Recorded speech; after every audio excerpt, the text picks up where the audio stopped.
Am I live now?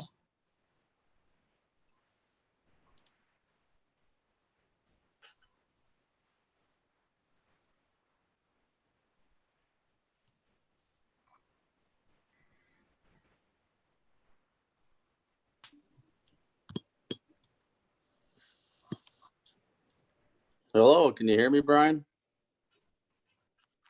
Yeah. I hear you. Can hear you. Good. Good.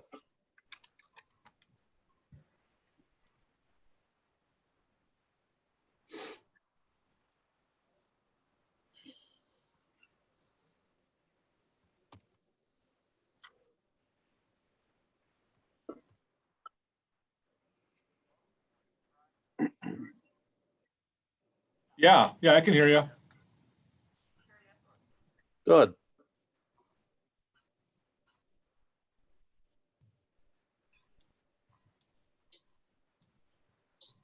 There's Diane. Hi, Diane.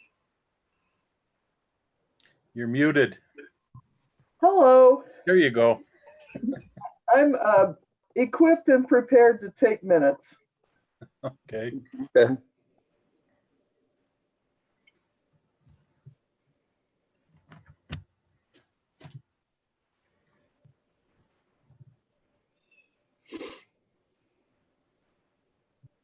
So Dr.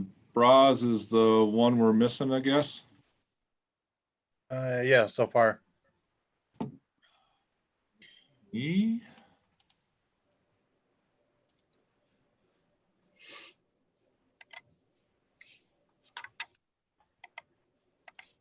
All right, you should have the screen up.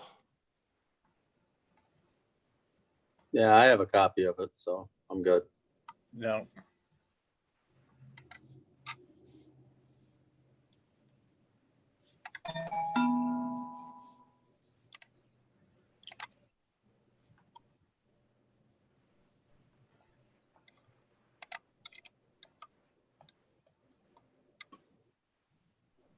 I can't wait to get back to regular meetings.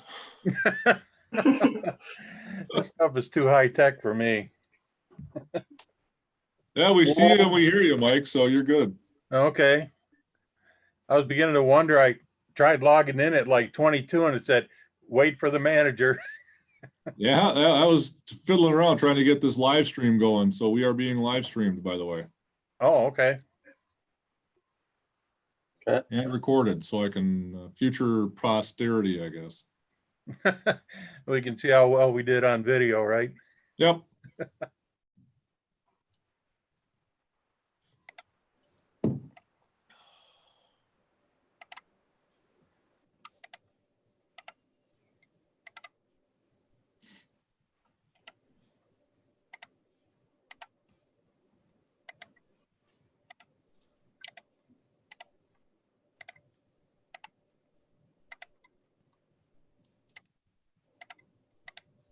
You have up the April 2nd one? Oh, That's I the minutes see. that are up right now. Okay, yep.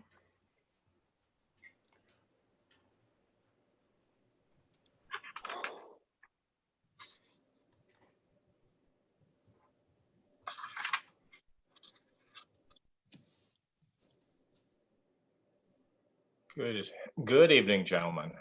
There he is. Dr. Braz is here. Hey, Mark. Hello, guys. Were you working in the park today?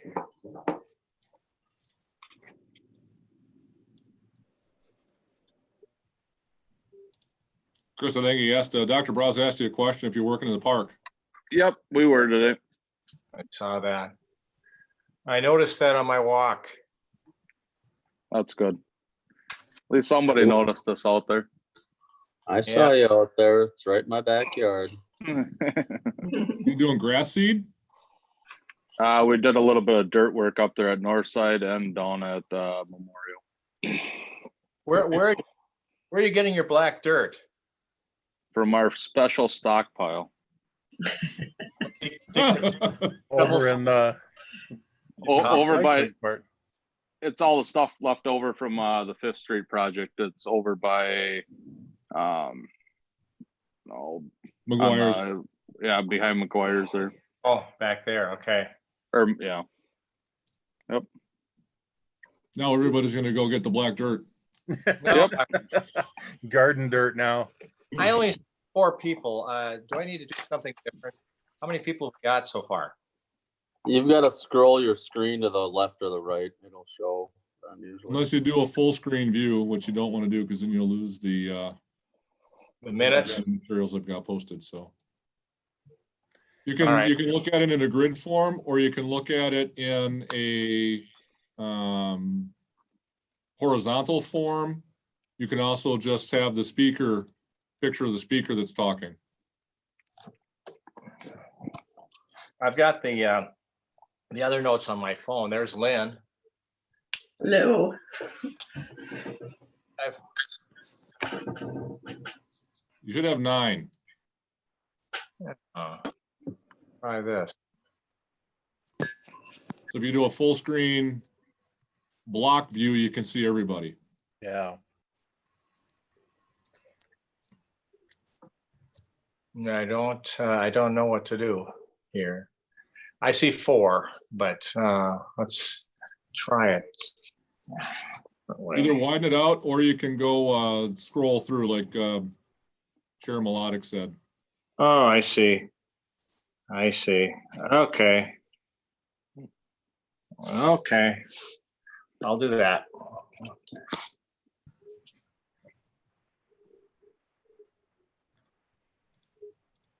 All right, should we get started? Be a good idea. Okay, we'll call the meeting to order, May 7th at 5:06. Can I get a motion to adopt the upcoming agenda?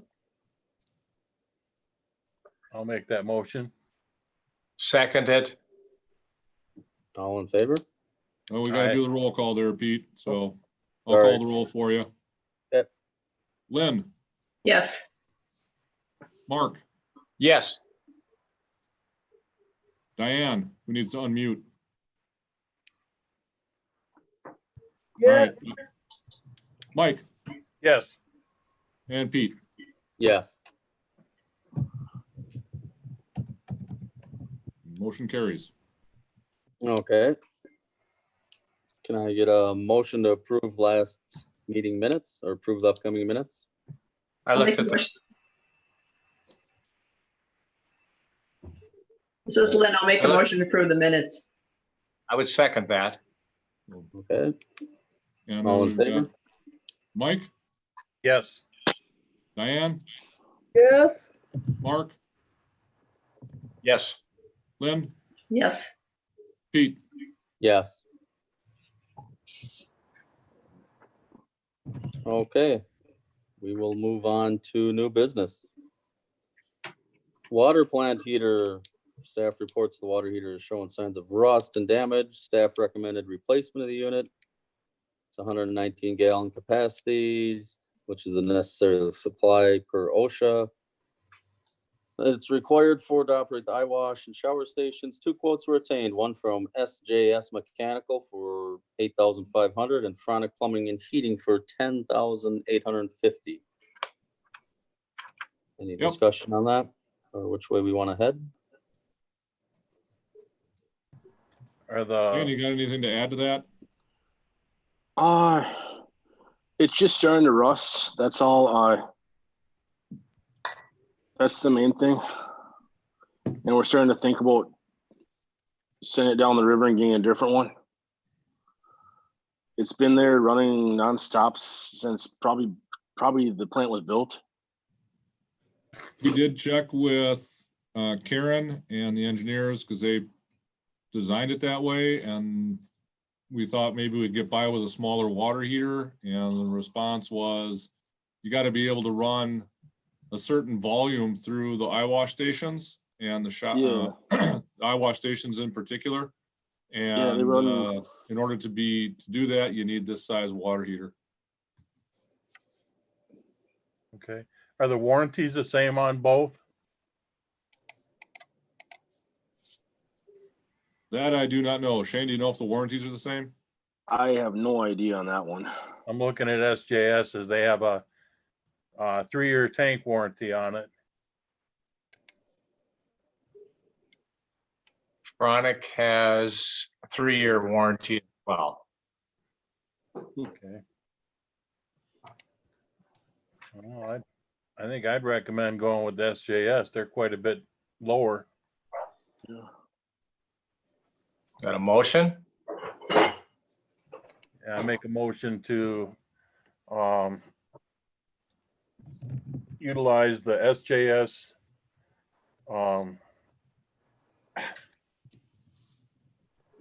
bid, being the lowest bid with the same tank warranty, to adopt that one. Second. Any other discussion? It's got a motion and a second. All in favor? Roll. Lynn, Yes. Mark, Yes. Diane, yes, Mike, Yes. Pete. Yes. Motion carries. 4.2, aerobic digester mixer. The digester has 4 mixers, all of her are the original ones. One is completely out, needs replacement. Staff received 2 quotes, Electric Pump and Minnesota Pump Works. Staff is recommending the pump from Minnesota Pump Works. It's a Flight 4 horsepower, 850 gallon RPM. Explosion proof, which is required for $13,308 to be installed. The other pump is an ABS with an explosion proofing and is $14,089 installed. So Shane, you wanna comment on this? I believe these mixers are original to the plant. Yes, they are. We repaired one a long time ago. I don't remember which one it was off the top of my head. All I know is it was more expensive than replacing it. So we're not fixing Landia pumps anymore or mixers anymore. It's just too expensive. So it is cheaper to go with a new one than it is to fix it. Yes, sir. Okay. And then the first one is Minnesota Pump Works at 13,308. The Minnesota Pump Works is the ABS, I believe. The Flights with electric pump, I believe. Yeah, Minnesota Pump Works is a $14,000 Okay. bid. And the electric pump is the $13,308. Nobody has any other comments. I'd like to make a motion that we go with the electric pump bid for 13,308. It's a cheaper one. didn't the staff recommend that we go with Minnesota Pump Works? Is that the one? I'm sorry. Yeah, We staff is recommending the pump from Minnesota Pump Works.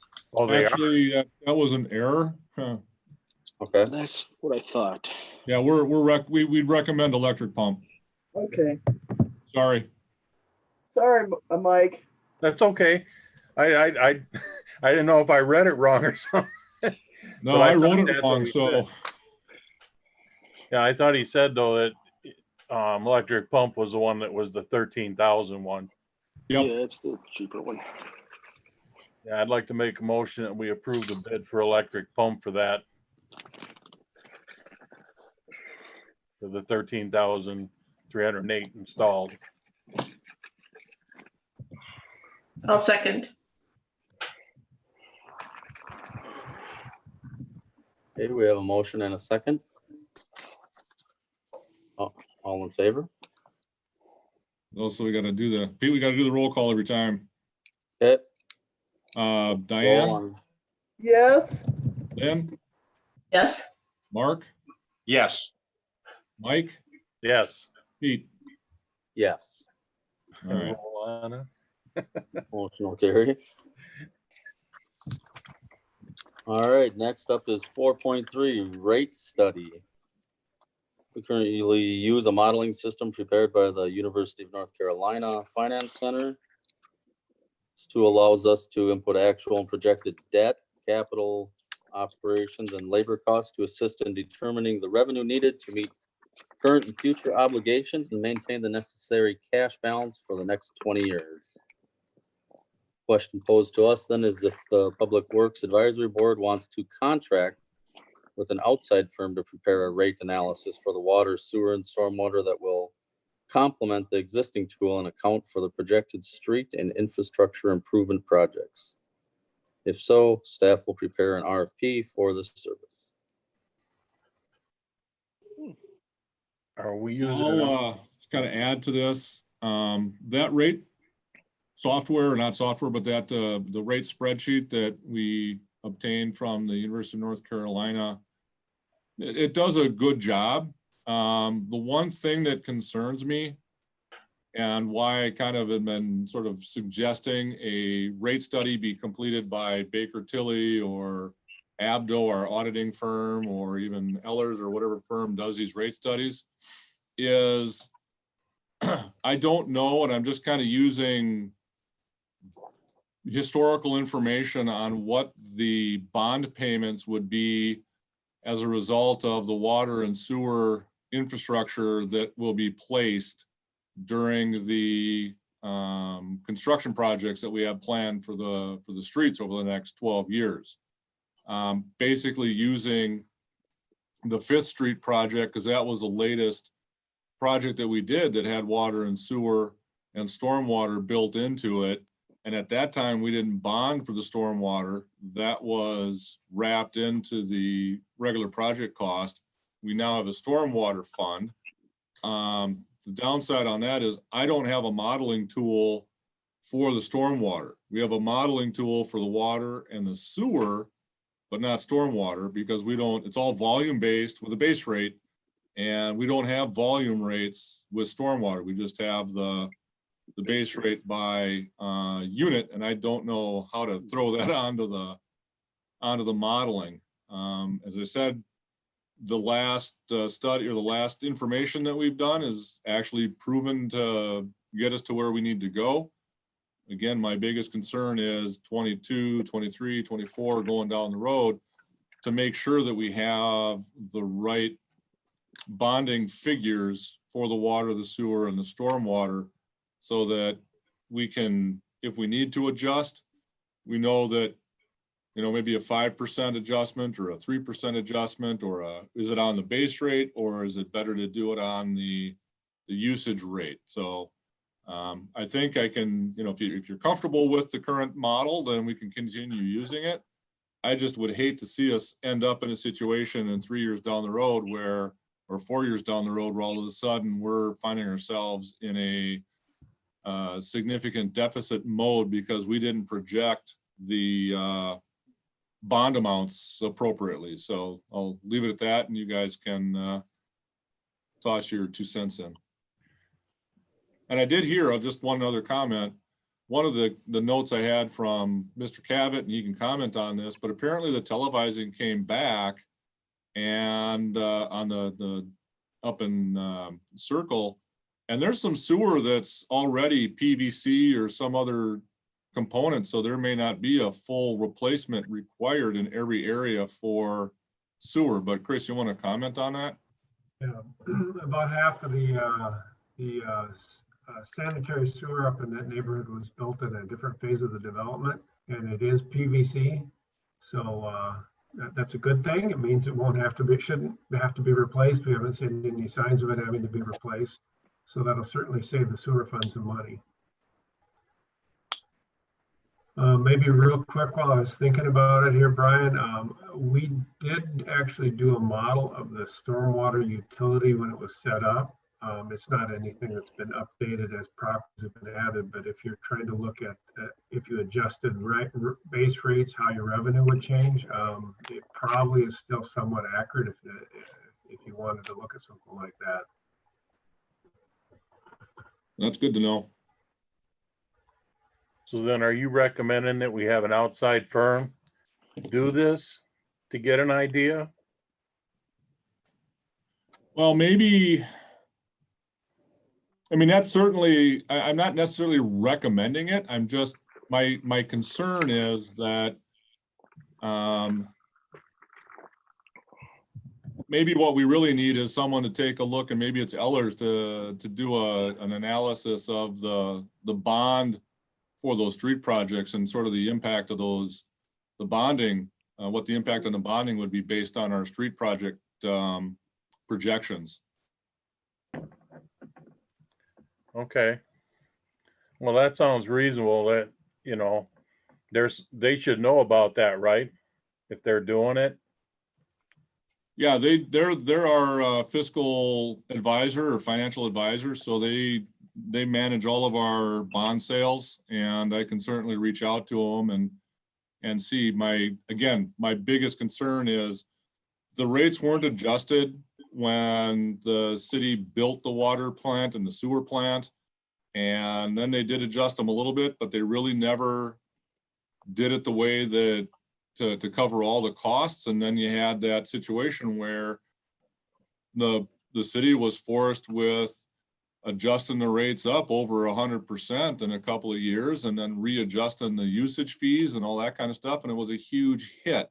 And I think that it would behoove the group to take a look at it and say, if we plan, 5 years down, what kind of a rate should we do? I think Belle Plaine and Shakopee and others, they did a small, 5% on their, I don't know if it was on their base rate or their usage rate. So it wasn't such a huge, massive increase to bring it back into solvency. And we've got the water fund with an operational surplus every year. So we're building that reserve. It's still, according to the auditors, not as robust as it should be. Sewer fund is going to lose money. It will hit a deficit mode here because we have a couple of years of some major bond payments to go. After that, it should start to build up. But again, what is that right number? And should it be on the base rate or should it be on the usage rate in terms of a percentage increase? And the model we use, we can play with it. Part of me thinks that maybe having, and I don't know what the cost would be, to have another outside agency come in and just kind of verify what we're looking at. But again, I'm going to leave it up to the board to see what you're comfortable with. Boy, I really don't want to take another 100% hit again on something. I remember going from under $20 to over 100. So I really not want to see that happen again. So I don't know. I think I'd like to see somebody that does this do an analysis for us and see where we're at and if we should do it, and then if it should be the base rate or the usage rate, like you said, so we don't get stung again. What's this run to have them do this analysis? Is it do you have an idea what cost it is? Just curious. When we did the proposals for the city's financial management plan, it was about the two proposals came in. I think the pricey one was $7,500, and the less expensive one was about $5,000. You could always do a proposal and get proposals from companies. It doesn't mean that you actually have to award the proposal. You could say, no, we're not going to do it. Okay. I think that's the way to go. Isn't that what that RFP is? Yes. Yeah. Okay. How does everybody else think about that? I think that makes good sense. Get the proposal. If we don't like the number, like Brian said, you don't have to necessarily do it. But I think what you're looking after, Brian, is the fact that you're just kind of validating if we're doing things right and how to probably proceed with having a major impact on everybody. Is that right? That's correct. So there's nothing wrong. I think the rates are going to have to adjust whether we do it using our model or if we get a plan put together by an outside firm. our rates for water and sewer, because of all the infrastructure improvements we're doing and to cover the bond payments, they're gonna have to increase. It's just what's the best way to do it. Yeah, So I'd say we just move forward and at least get the request for proposal, and then if it comes back and it's some off the wall number, we can always just decline it. I think so Right. too. Okay. We need to make a motion on that, or? I think we can do that with consensus, and I'll put together a proposal. I'll bring it back for you guys to review, and then you can make the motion to shoot it out the door. Okay, Sounds that good. sounds good. Okay, Sounds good. all right. We'll move on to old business. Meter reading software. For some- Yeah. So I think it was in January, we brought to the board information from our current company, the Metering Technologies, and they're phasing out their current meter reading software called Read Center, and they're going with a new software program called Beacon. And that is a program that is going to be consistent with their new radio read meters. They're getting rid of, they're basically discontinued the system that we currently have that has the unit all on one, the meter with the little radio read note on it. And they're going with a system that kind of looks like what they had years ago, which is the box and then a wire going up to where the little reader goes out. The difference is that this is a system that connects to, say, a Verizon network or T-Mobile network or some third-party cellular network. And then it goes out, and basically the guys would go around with their handheld and plug it into the internet, and it would ship off to the cloud. And then Christina would download it into the meter reading software, and off we go. It takes a bunch of steps out of it. It also opens the door for customers to monitor their own meter on a website or whatever the case may be, and it provides a little bit more real-time meter reading or meter usage, and it should be able to allow us to detect leaks and breaks and tampering a lot easier than our current system, which is, we read it once a month and that's it. Shane and Chris had mentioned that there was another company out there, Core and Screw or something. I don't know what it's called. Shane, what's that company's name? Core and Main. Core and Main. So we met with them in late February, early March, and their software program is not compatible with our existing metering system. We would have to have all of our existing meter nodes modified, and there's two ways to do that. One would basically be they'd snip the wires and then wire up their little node to it, kind of jumper it, or break our current one off and then retrofit it. We didn't think that was a really good idea. And so we would end up having to basically replace all of our meters, and they have an integrated meter and body, whereas we have a body and the meter kind of slaps on top of it. So we'd basically have to change out all of the meters in the city.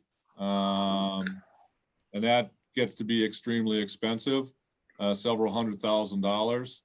Not only that, but their reader software is more expensive. The advantage that they have is it's a closed system. So we would get a frequency, and we'd put equipment on the water tower or near the water tower, and we wouldn't be relying on a third-party vendor like T-Mobile or AT&T or Verizon or some other third party that Read Center is gonna, or Beacon will run off of. We'd have our own little thing, but there is a significant cost associated with that as well. I think it came out to be, just that was about $50,000 just to get that system set up on the private network. So I think what we're back to is staying with our existing provider and working with them to go on to their new software, the Beacon software. I think they said it was about a $5,000 setup to migrate. Even though we have the old nodes, they'll still work. We can still collect the data from them. It just have to be, it's not going to be the real time like our current, or like our, would be with the future reads. And so I think over time, as we get new meters in, some houses will be on the new meter and some houses will be on the old meter.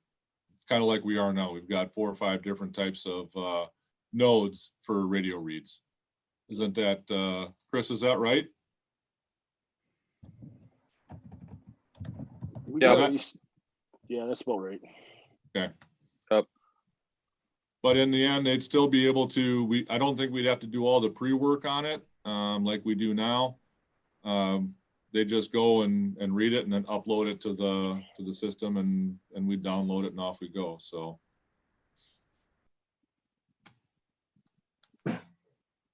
You're recommending we stay with the company we have now and just upgrade it? Upgrade the software. Yeah, work with them to upgrade the software, because otherwise, if we go with a different company, then we're gonna have to change out all of the hardware as well as the software for the system. And that includes a handheld reader for the guys to use as well. I don't think we need to go changing out meters. That's a time-consuming process all in itself, trying to get everybody to let you in to do it. Yeah, takes forever. So I think we should just upgrade and stay with the one we're with. That's only 5,000, right? That's what we were told, and we will make sure that that is the cost that would be assessed to us. They did say something about a cost with Beacon, or not Beacon, but with Banyan, our utility billing. They said some cities are paying money for a conversion. I don't know why we would have to do that. So we would definitely work with Beacon or Banyan to make sure that that cost is minimal to nothing. Okay. Well, it beats 50 grand just for a unit and then changing everything out. We don't really have that kind of money right now with everything else we're doing. No. No. Question, just as a point of getting the minutes accurate, what is the name of the other company that you met with? Core and Maine. like, Maine. Maine. all right, gotcha.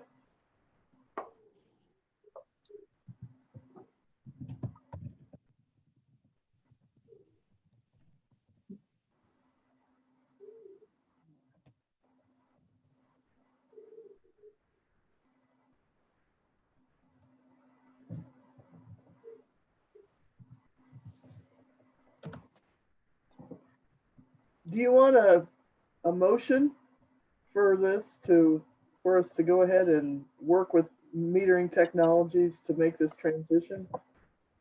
Yeah, I think that would be a good idea.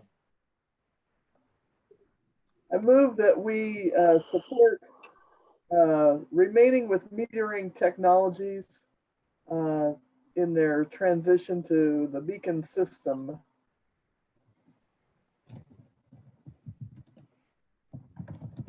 I'll Second. I'll second. Good. Diane and Lynn. Or Lynn and Diane. Yeah, Diane and Lynn. So All we right. will, the roll. direction of the chair, we'll call the roll. Mike, Yes. Mark, Agreed. Lynn, Yes. Diane, Yes, Pete. Yes. Motion carried. We will then contact our contact at Metering Technologies and get that process underway. Okay. 5.2, spring cleanup and open house. Says, I'm assuming the city contacted Waste Management with an alternative date of Saturday, August 15th, to hold the citywide cleanup, and they stated this day will work for them. Just kind of informational, I take it. Yep, I think we'll continue to move forward with the 15th. We'll get the information out on that. I know that when we had talked about an open house, that was also, Lynn had suggested that the open house at the wastewater plant be held the same day because it kind of works. And so we'd get the information out for the cleanup day and the open house for that Saturday. Hopefully we'll be able to congregate more than 5 people who aren't related. That'd be nice. Hopefully. Okay. Nothing else really on that, Brian, other than that? Nope, that's it. We'll just get the word out on that. I know people have been asking me about spring cleanup, and I keep telling them we'll hope to do it in August, and they say, what do I do with my garbage? Get a dumpster or call Waste Management. So on that particular issue with garbage, I'll jump into the general update if that's okay with the chair. Yes. I did get 2 proposals back on that. I'm evaluating them right now for garbage collection. Waste Management was one. LJP was the other. I will bring something back to the Public Works Advisory for their June meeting. I'm very disappointed in the quality of the RFP that was provided by LJP.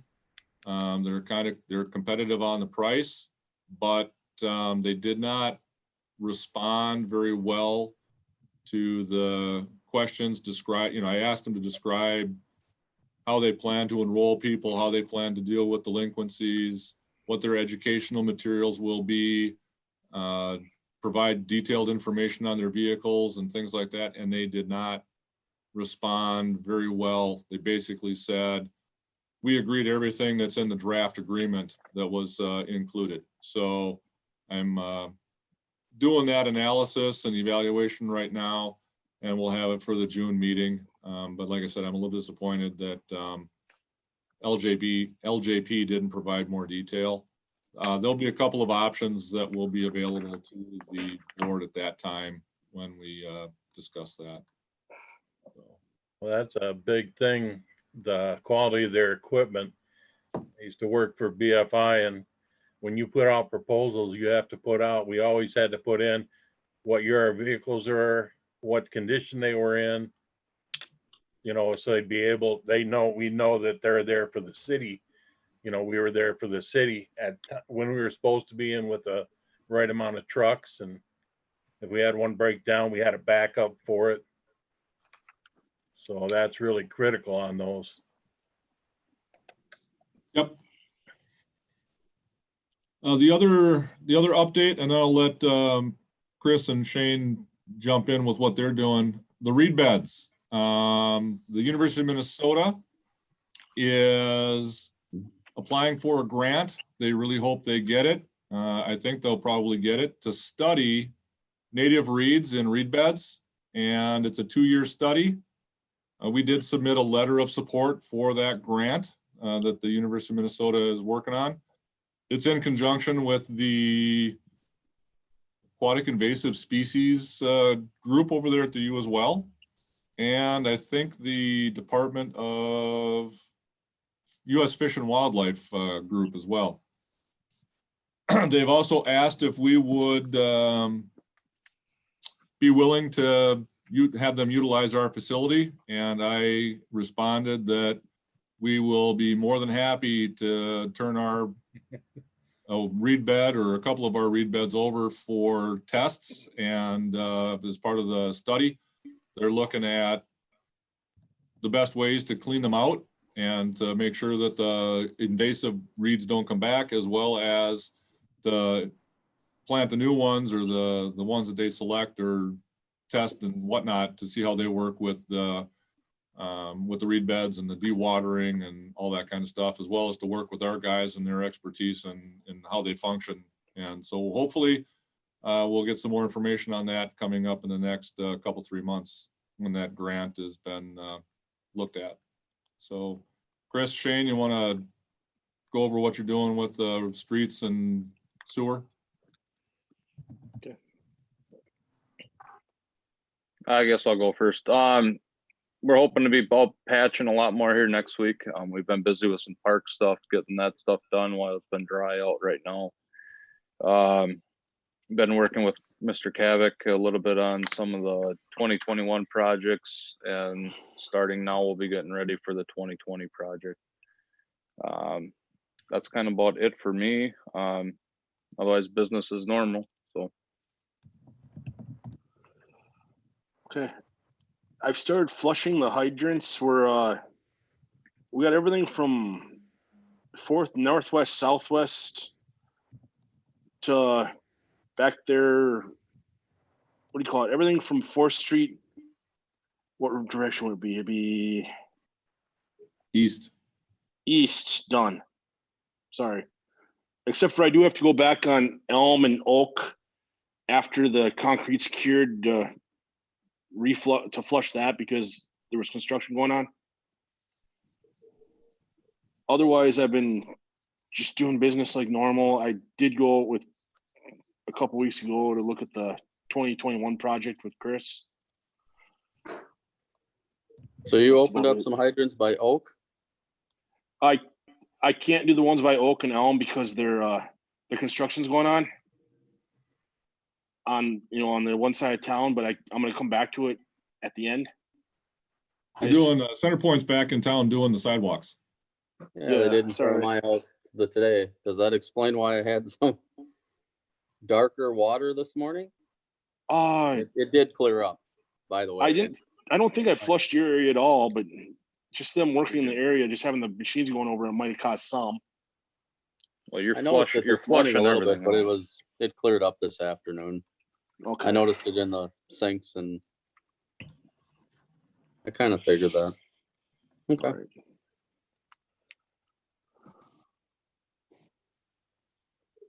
Yeah, I don't know what company hired for the sidewalks, but they seem to they did a pretty good job, I thought, today.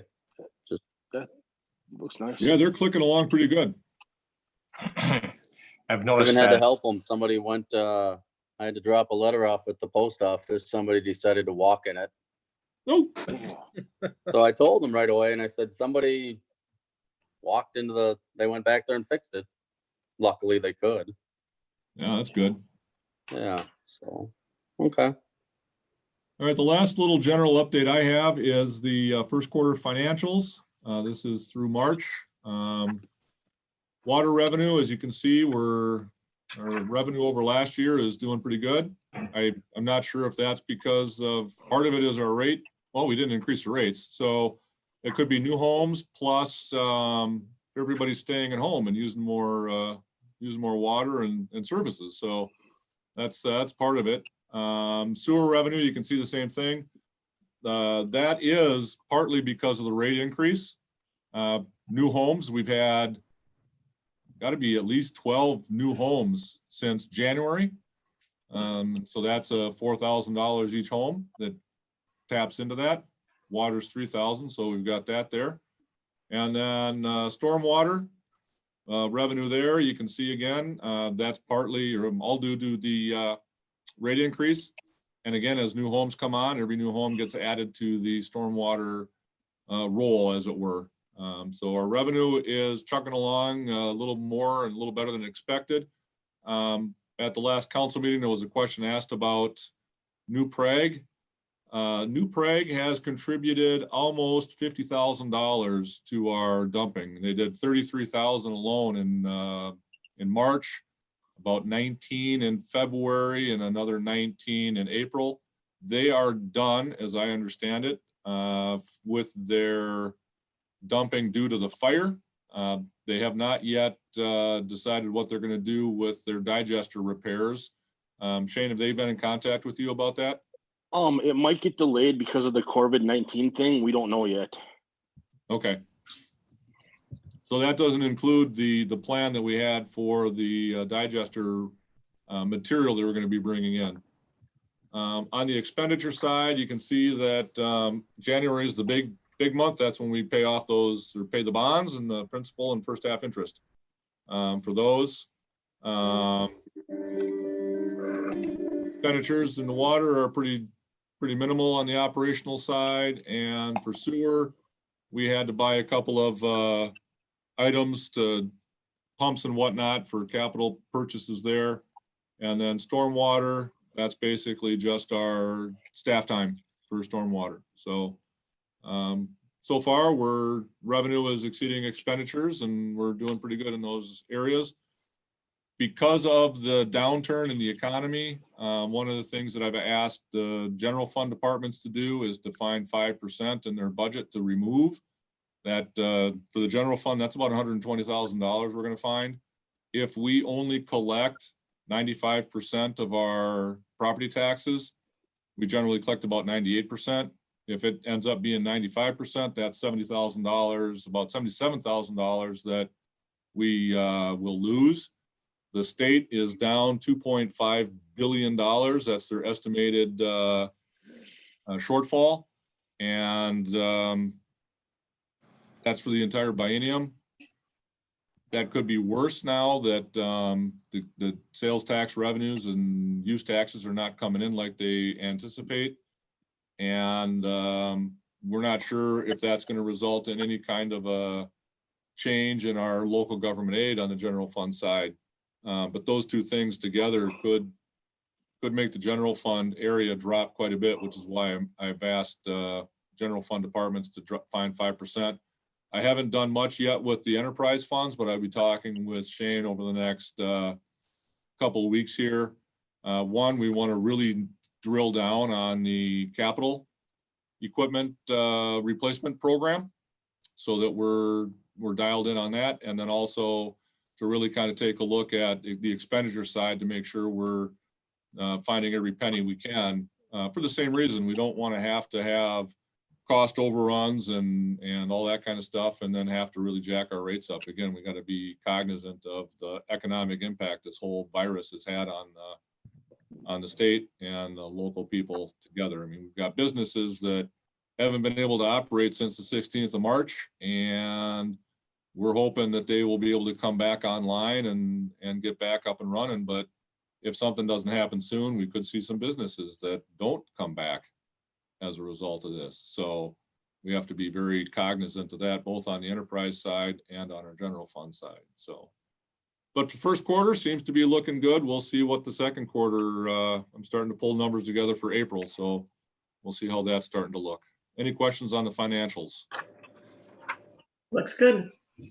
Surprisingly good. I was to say, it's nice to see some of that black ink versus the red. Oh, yeah. And then if I can indulge Mr. Cabot a little bit so he can update us on the process and the progress of the 2020 project. We had a conversation this afternoon, and it really kind of landed on the timing of the process here. We had a timeline, but this COVID has sort of biffed up the timeline a little bit. So Chris, you want to touch base on the project? Yeah. First, I'll start with the 2020 project. That's this year's construction project, and I'm sure there's a lot of people in the community wondering what's the schedule. We finally got some feedback from the contractor, and I'm anticipating more yet by tomorrow. But right now, they're looking probably at getting started about mid-June, and I'm going to guess it's going to be like a kind of about a 3 or 4 week process where they're replacing curb and doing some drain tile work and milling and getting base work done. And then apparently it sounds like they got a little bit of a schedule issue. We've talked about doing a process they called Texas Underseal. That's to help reduce some of the reflective cracking. The subcontractor to get in to do that work probably wouldn't be available until about first part of August. And then that's done, and then it's quickly, the winter course is paved. So there might be a situation where they start in June, they get done in about mid-July, and then it'll sit for couple weeks, just kind of in a rough, the pavement's in rough shape. All the work is done, the inconveniences are done, but the final coat of blacktop isn't completed until early part of August. And so we're gonna try to get a notice, once we have a little bit more information, we'll get a notice out to everybody with all the contact information that people need and frequently asked questions and things like that. So I'm guessing with, hopefully within the next week or two, that'll be at least taken care of for that neighborhood. Hey, Chris, before you go on, Mr. Raymill, Chris Raymill, when is Pearson Brothers supposed to come in to do the seal coating? Because that's the subcontractor that's doing the Texas under seal. They talked right around in July, late June into July. So if So- they're here doing our seal coating in July, why can't they just roll over and do the under seal late July? That's assuming the contractor's ready, because Oh, okay. they have to have it all prepped. So it's a timing thing, and they need to do the Texas under seal within a few days of putting the wear course on. So if they started 1st of June, I may remind them of that Pearson's is scheduled to be in town late, what you said, late June, early July. Chris? Late June, July is what I had on Okay. marked on when I talked to him on email. So Okay, might not work for the general contractor schedule, and that's generally fine. I mean, they're given a window to work in, and that's what made it competitive. Is it? And then Chris and I talked real briefly about this, but if it's all milled up like that, is a little less asphalt when there's garbage trucks going down there, is that going to blow anything out really bad, or are you comfortable that it's going to hold up? In theory, it could be an issue, but generally, I mean, your issue with the pavement is really in the spring. So in the peak of summer, it should be less of an issue. The only thing would be is if we happen to have a really thin pavement in some spot, it could be vulnerable. They're responsible to protect it. And I guess that would be a reminder that if there's anything that looks like it was disturbed before wear courses goes down, that they need to repair it. I know we had that Yeah. situation in New Prague last year, where we had some pavements that sat for a while before they got their under seal and overlay, and we didn't seem to have any issues. yeah, it's Okay. just that was my one thing that I was going to bring up is just because how the garbage trucks they drive, they're right on the curb line. Yeah. They don't move 2 feet out. They drive Yeah. right next to the curb, and that's where always your least pavement is. So Yeah, I mean, pavement life is a matter of weight, but also number of cycles over the pavement over its lifetime and stuff like that. Yeah. So we're just not talking about a lot of traffic over a long period of time at a fairly decent time of the year too, so. yep. In regards to the 2021 project, we're getting probably closer to the end of the study. We have probably just a little bit of a setback just with the COVID situation, because our first neighborhood meeting was supposed to be in April, and that of course didn't happen. And then so right now we have we're anticipating getting the report to the city council potentially at a special meeting on June 1st. We're looking at a neighborhood meeting notice going out on for a May 21st online virtual meeting, one that we'll record and hopefully be able to post on the city YouTube channel. And then we'd be looking at a public hearing on June 15th, and presumably that would be an online meeting as well. So this is all kind of new territory. I've had to do some similar meetings for some projects up in New Prague. But we're all kind of learning as we go in terms of trying to hold these public meetings and get public input and things like that. We haven't actually done the surveying up in the 2021 area. Typically, we have to do it ahead of time just because we got fall and winter approaching, but just by scheduling and some other things, we haven't needed to. So we've just had to take a few different angles on collecting data and getting information to complete the study. But if the project moving forward, we'll certainly get all that survey done before we get into the design work. We were out at the golf course about 2 or 3 weeks ago Yep. to evaluate kind of the situation there. Definitely looks like there's some opportunities to improve the drainage for both the neighborhood and the golf course. But we're still in the process of analyzing that part of the study. And then again, Chris and Shane and I and our staff did some walkthrough to evaluate some things. And I know they're going to be up there probably early next week to check a few other things out.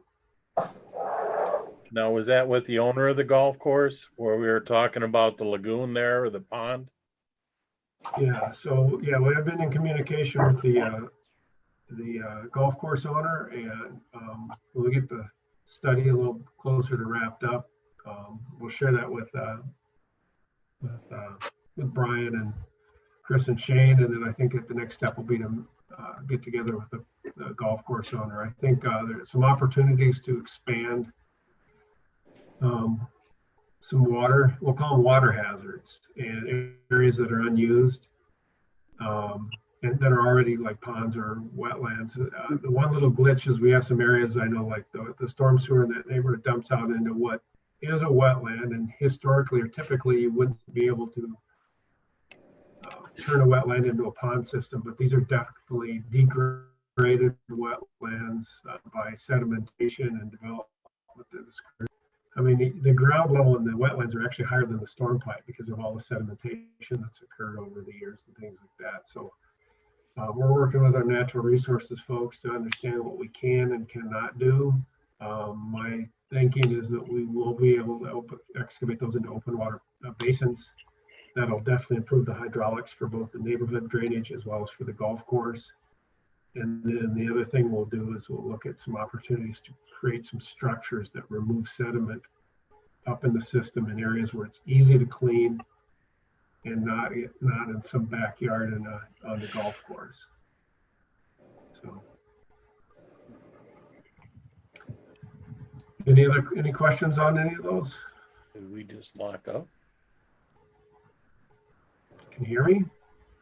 Yep. Oh, Yeah. I think we're all was right. just in awe. Yeah. I think Mike locked up in awe. Yeah, Mike looks like he's kind of glitched out. No. There he's back. That's all I've got, unless you got questions for me. No, I think that's good. No. Anything else, Brian, that you need to address or any other business? Otherwise, it looks like we're done. Yeah, no, I've got nothing else. We've covered everything I need to cover. I noticed quite a bit of work going on at the water tower here on north side about a week ago or 10 days ago. Was that some of the stuff that we approved some time ago for a cleanup of the water tower, or was that just some maintenance? That was T-Mobile, I believe. They were fixing their process or something. They were Okay. I don't know putting, what's- the T-Mobile rents space up on the water Yeah. tower, and they were changing out some of their antennas. And that's been geez, I think they started that project a year and a half ago, going through the process, and we work with SEH to, they evaluate it, the structural integrity of it and all that kind of good stuff. And so they finally got around to upgrading their antenna. Okay. Very good. Okay. Nothing else? Motion to adjourn? I moved, we adjourn. I'll second. And we've got roll call. Lynn, Yes. Diane, Yes?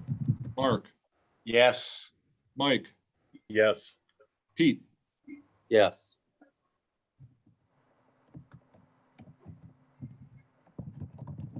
And the meeting is adjourned. Thank you all. Until next time. Okay. Thank you. Maybe we can Bye. meet in person. Bye-bye. See you later. Sounds good. See ya. All right.